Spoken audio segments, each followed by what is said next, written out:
So today I'm going to try and change some assumptions about accessibility, and if you need to discuss it at work to try and do something about that, I'm going to give you some arguments to use. At the end there'll be some tips that you can take away and you can do, well today if you want to do it on your phone, but you can do tomorrow at work. And we're going to start with a little exercise. So the second biggest assumption I see about accessibility is that it only affects a small number of people. And that's because of the first assumption, which I'll get to in a minute. So, if you are able, I would like you to all put your hands up.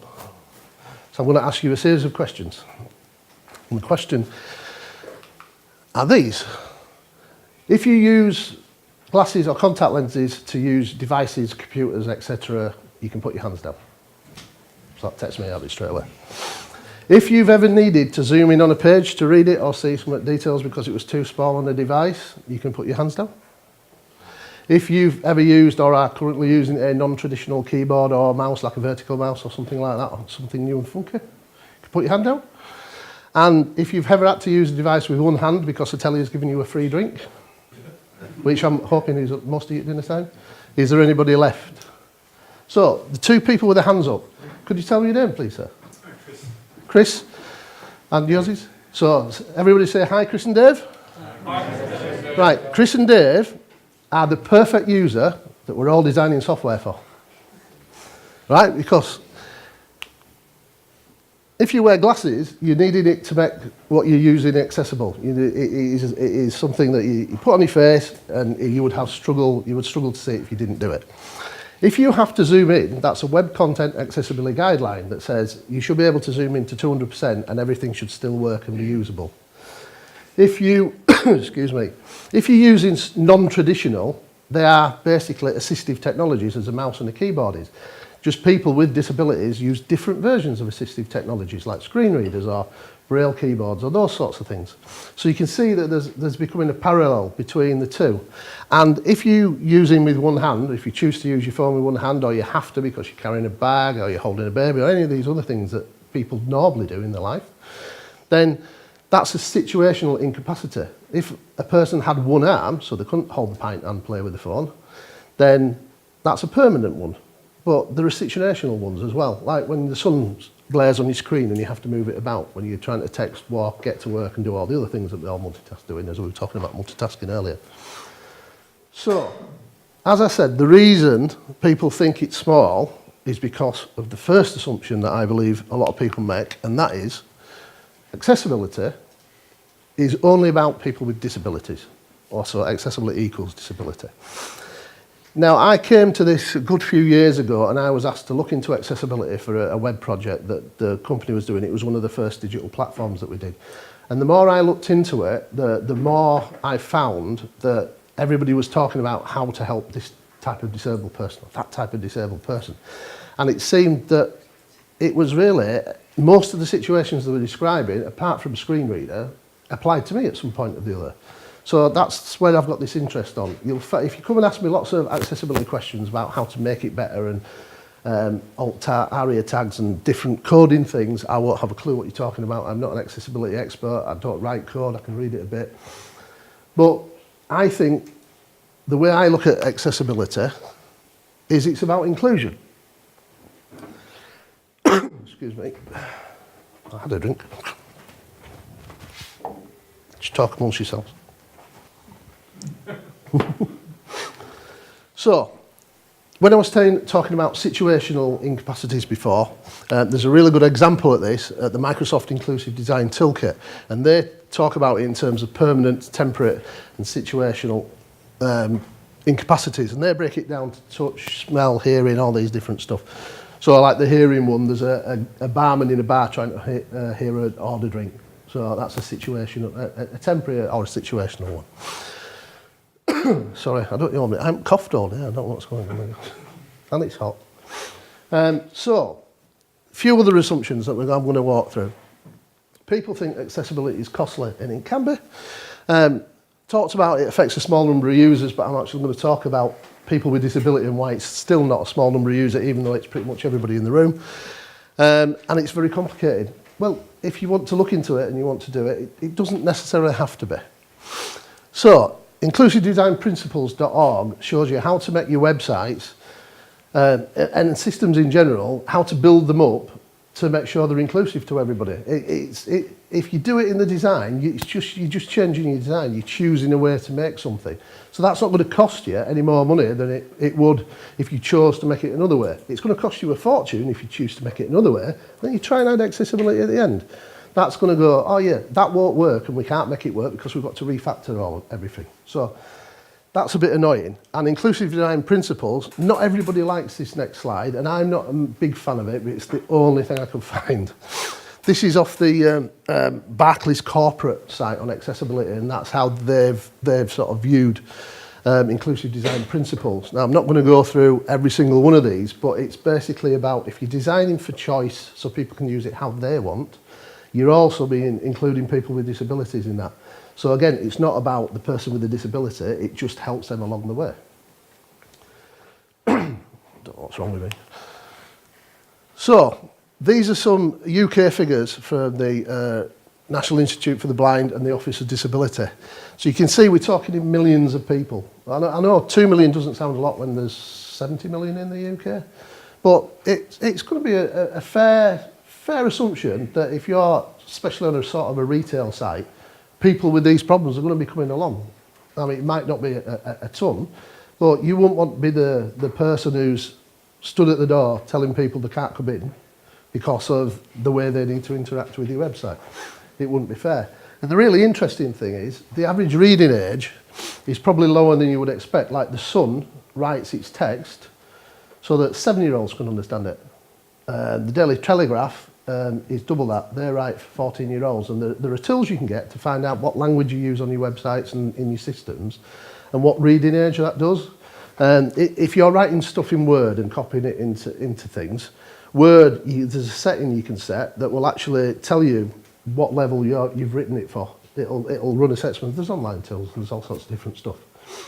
And that's important because I think accessibility is not just interacting with your site and it's not just used, but it's about your content and it's how you present it and how usable it is. 15%, 5.1 million adults can be described as functionally illiterate. So if you're using a lot of acronyms on your website, that is a barrier to people. I once did a site and I put STD, letters STD, up on the screen, and I got people to write down what they thought it meant, and I got everything from sexually transmitted disease to standard. So a lot of people will interpret one thing differently. The words around it might give you some context, but it might not give you all of it. So you've got to think about all these things. Sorry,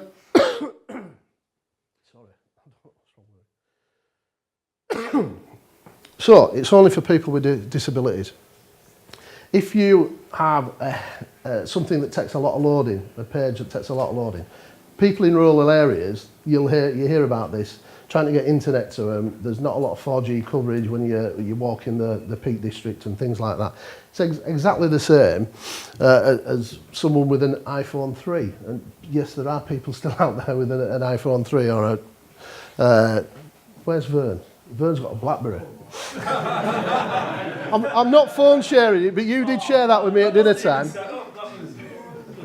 That wasn't even planned. That's pretty cool. But yeah, so I've sort of split down accessibility. If we're going to make things accessible to everybody, then there's sort of, I see there's 4 distinct areas. So, and I've called it quadrants because that's a cool name, and I've got a picture afterwards. So make sure that your content is understandable. You don't need to use complicated language in a lot of choices. If it's a legal disclaimer, then you probably do, but most of the time you can get away with using simple language. Don't put acronyms in unless you really have to, and if you do, put the explanation of it right next to it. That's nice and easy to do. All capital words, if you're using a screen reader, it will read them individually because it thinks it's an acronym it needs to read out. So you see these block text of, in fact, I think, didn't the Tester Atelier site, when it first came out, have lots of capitals on it? Now, didn't somebody do a live test and tell you that? So yeah, it could be, you know, these sorts of things could be closer than you think. And give clear instructions on how to do things. Feedback. Don't just put a red line round a box. Like, navigate back to that if it's a long form. Again, these are just little design choices. Inclusive language. Do you really need to know if they're a Mr. or a Mrs.? Because there's an awful lot of other things out there. And when I say things, I don't mean any disrespect to people who don't identify as a Mr. or Mrs., but they came up with a modern one, which is MX, which is a way of like, but do you really need that? You know, if you want to sell them socks, do you really need to know what gender they are? You know, put it into context. We do these things because they're natural and we've seen it and we've done it all the time, but do we need to do that? Use appropriate language. I recently took the Certified Agile Testers course, and about 5 pages in, it referred to the product owner as he. Why? I don't know why. And it looked like it'd been rewritten about 4 times, so that's not very clever. Usability. There's a nice thing called PAW, which is perceivable, operable, usable, and relatable. You can look it up on the w3.org website afterwards if you want to. But it's basically breaking it down to a clean and simple design. Just make sure it's easy to use. The simpler you design, the easier people will find to use it. Probably the more will like it. Anybody in the room ever navigated to a website to do something and then given up and gone somewhere else in 30 seconds? I know I have. I know that's definitely, I'm going to get pretty much everybody on there. It's because of how they've designed it. It's not intuitive, it's hard to use, and we can't be asked. We simply can't be asked with complicated shit these days. Well, I can't. Might be because I'm older. Web content accessibility guidelines. You should be, if you've got a website or any system that uses a browser, you should be compliant because it's a big long list and it looks really hard, but when you break it down to tax, it's just a lot of obvious stuff that you really should have thought of, but they give you a big list to follow it. So keyboard only use. One of the first things I used to test when I go on a form is the tabbing order, and I didn't know I was doing that to make it more accessible, and I always thought it should do a sensible order. But it's an accessibility guideline. Don't put keyboard traps in. There are some major retailers out there and major financial sites that I can go through just using my keyboard and I get trapped in a little area and I can't go anywhere else. And because I use a laptop most of the time, I'm not grabbing a mouse. I'm a keyboard user most of the time. Not because that's through choice rather through need, but there are people who need to use it because they can't use a mouse. So it's making it usable for all these different types of people and me. So I've come up with this little form. I'm not completely happy with it, but it's something you can take a picture with on your phone if you really want to. I should say that there's references in these slides, and there's a final slide at the end that mentions them all, and these slides are already on SlideShare if you want to go look and if you want to pick them up afterwards. So, like I said, I've tried to bring this little thing together. I'm not quite comfortable with it. I'm not sure accessible to all is the right way to describe it. And if anybody's got any... Yes, sir? Publishing one of the standards suggests that you should not use that colour or that background. No. I bet it looks better if I do this. So, I was going to ask if my slide... I thought most of my slides would be accessible with the light on, but we found one that wasn't accessible. That's not accessible now. Yeah, I haven't tested it yet. I've just like whacked it together over the last 2 years. So yeah, that's just a little wrap up about when you're thinking about accessibility, don't think about people with disabilities. Think about all the ways people use it, all the ways people interact. Think about how you want to interact with science. And that gives you sort of a much broader way of thinking about stuff. And if you're thinking about it at the beginning, that's really cool. If you're stuck with a legacy system and you go, oh, well, it's going to be really hard because it's going to cost a fortune to do accessibility, there are ways that you can do things, and I'm going to come to a couple of things, that you can do, even with a legacy system, even one that's been there for ages, there's little things you can do to improve it. Using language that assumes who the users are how they engage with the content, again, is an accessibility issue. Anybody here use personas at work to bring the users to life? Yeah. How many of those users that you've got personas for have an impairment of using the website? How many are described as being in a situation where they're not using it in the ideal way? Pretty much none. There you are. That's something you can take away to work tomorrow. You think about your personas and how they're done. Design choices. This is a website. It's very small. It has one carousel on it, and it scrolls around at far too fast for you to read all the words. And if you go into the designer thing on the web page, it says every time someone uses a carousel, a kitten dies. So if anybody's thinking of doing that at work, think of the kittens. Yeah, carousels pose accessibility issues. They were a funky design. You saw them all over the place. Some sites still have them. They are the worst things to interact with the keyboard only. They're designed for mouse use. If somebody can't use a mouse, you're instantly excluding all that content from them. So, some other assumptions. It's very complicated. It doesn't have to be. Like I say, if you have a legacy system, you can take very small steps. You can do little things like checking for tabbing, looking for alt text, which I'll come to in a couple of slides. But you don't have to do the whole list at once. It's like silly. Just you can pick certain things. Is your contrast good? Can everybody read things? So if the light's on, or if the sun's shining on the screen, will they still be able to see it? If people are going to be using your stuff during the day, maybe outside, is the contrast right for what they're seeing? All these things are things we need to think about. So we come to the argument section. So I've heard people say accessibility is hard. That's an argument against. But if you change it slightly, it's hard for users if you don't. So why wouldn't you? Why wouldn't you do it? Why wouldn't you try to make things... This is an open space. It's a very inclusive collective that they have here. They have lots of different events for lots of different people. It's a wonderful place. If you ever get a chance to come here socially, I'd do it. It's fantastic.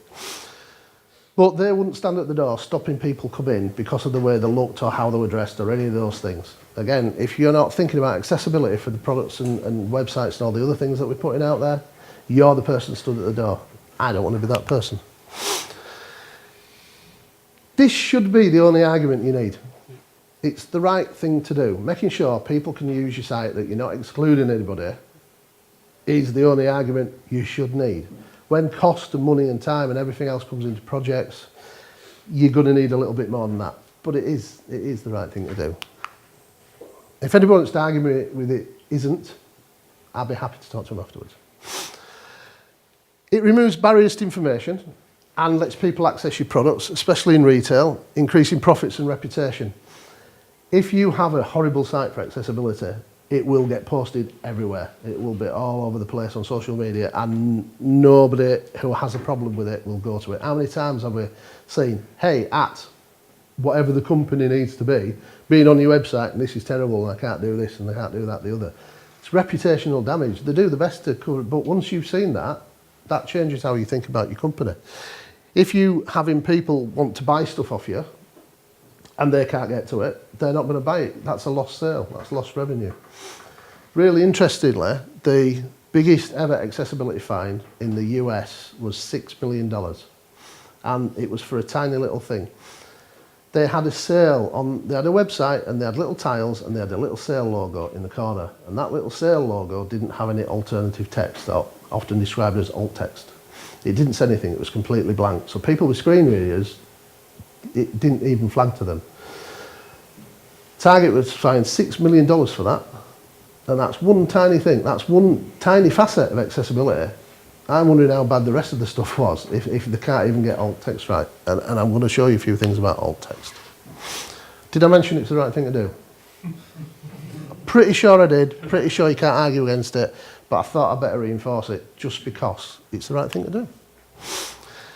Again, arguments for regulations and fines mitigation. There are, I've got a slide on this, in fact I'll go straight to it. There are over 1,200 lawsuits in America, and you know how we love doing things that America are doing? There's going to be more lawsuits and things being raised in the UK, around Europe. 1,200 lawsuits just for one company, for Apple. And they're actually, their accessibility settings on iPhones are actually really good. And they've got 1,200 lawsuits raised against them. So how are the rest of the people gonna fathom? So, alt text. Anybody remember this from the beginning? Yes. Yeah? You remember that? Good. It's a good site to go to. This presentation should be fully accessible, and I'm happy to take any feedback if it isn't. All the pictures that are on it have been formatted with alternative text that you can see over on the right-hand side there. It didn't take me very long to type a title and a description of all the stuff. Your description can be as complicated as the picture that you're using is describing. So I wouldn't put alt text in that says, here are 1,427 trees of these 17 varieties that are at different heights and stuff like that. I'd put, here's a forest. So you don't have to be literal with your text, but if you're showing a graph of important information, then actually put what's on the graph, or present the information in a different way and say, this graph's data is represented further down, or something like that. It's just making it accessible for everybody. Again, not hard to do. So, few tips for tomorrow. If you're using the screen reader and all your links to all your things say click here, then the screen reader is just going to read click here, click here, click here. That's not very nice.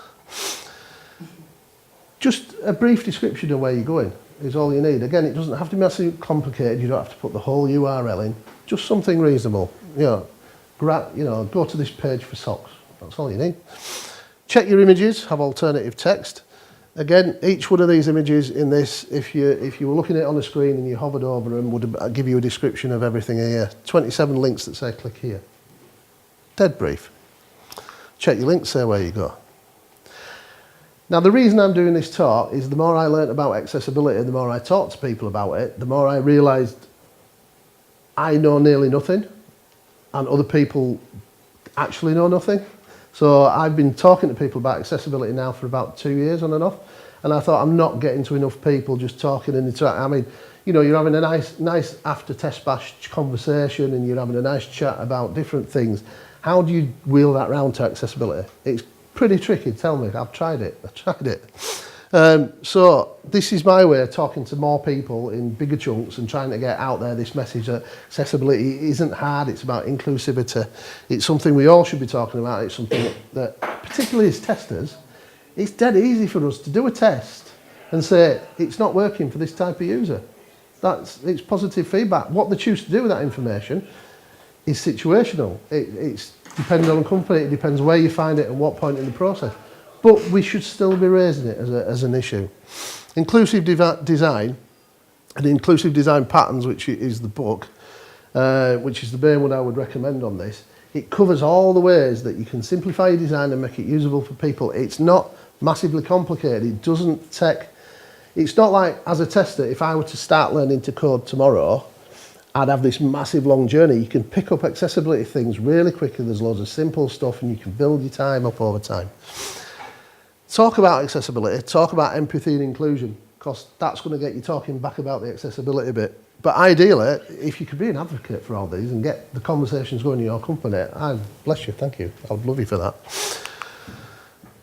Tips for tomorrow again. Hayden Pickering. If you take one name away from this, and it isn't mine, Hayden Pickering's the one you should take away, because he has this awesome website called inclusivecomponents.design. He actually gives you all the tools. It gives you the components to build an accessible website. His book is awesome. And I love that quote. He teaches you how to cater to every possible user you never thought of. And again, if we're not having these conversations, we're not thinking about these people, we're probably unintentionally designing it worse for them than we are including them. So, as I said, there is all the links on the last slide, and I'll leave that up there if anybody's got any questions about any of them or any questions about accessibility. I don't know whether I've gone too fast or too slow. I'm about right? About right? Yeah, so, time for questions. A round of applause, please.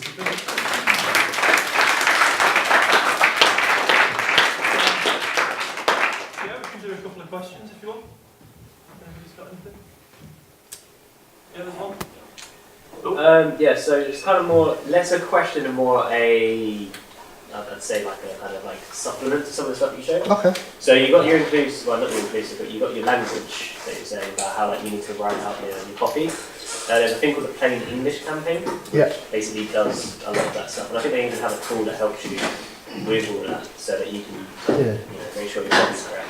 Another thing, do you ever use like Storybook.js?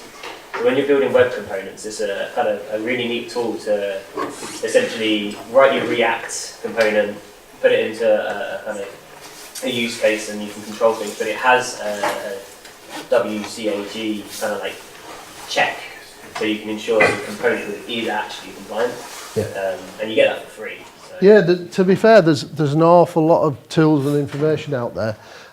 Talking about personas, the Pastry Box project has a whole list of accessible personas. That's really good. The Wave tool, it's an extension you can have in Firefox and Chrome.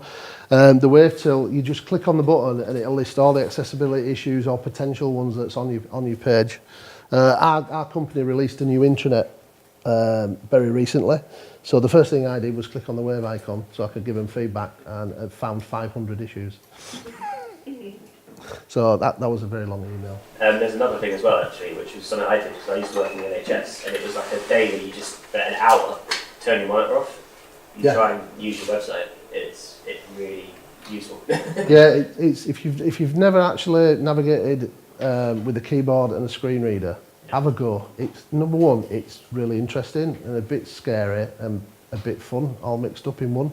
Because I went onto some railway website that I'd never seen before, and I like shut my eyes before I clicked it with my headphones on. And my wife came in and I didn't hear her because I was listening to the website, and all I got screamed in my ear was, "What the hell are you doing with your eyes shut? You look weird." It's like, "Oh, just something for work." But yeah, if you've never done it, if you ever get the opportunity, and there's so many resources out there. There's a website that gives you a list of what people's setups are for people with disabilities for using it, from interacting with the blow tube and navigating websites using the blow tube. There's some fantastic technology out there. Just bring that into your language. Just bring it into the conversation. Just think about it every now and again, and your websites will improve, and the people's interactions will improve. And it's just like I said, I'm not going to use the term moral obligation, but there's a term that's not that's somewhere near it's the right thing to do. It's probably the simplest way to put it. We should be doing this. If we're not doing this, there isn't a really good reason why. And we need to make time to do more of this. And that's why, like I said, that's literally why I put this bit of a talk together. Not because I'm any expert on accessibility, just because I want to get the message out to more people to get talking about it. And if a few go away and do it tomorrow, absolutely fantastic. Thank you. Okay, so final round of applause, please. So I'm heading into a little break now, and then in half an hour's time, we'll be playing a bit of test sphere. Duncan might be doing space team. Yes, he says yes. And we'll be doing a lead copy on Alan Page's modern testing principles upstairs.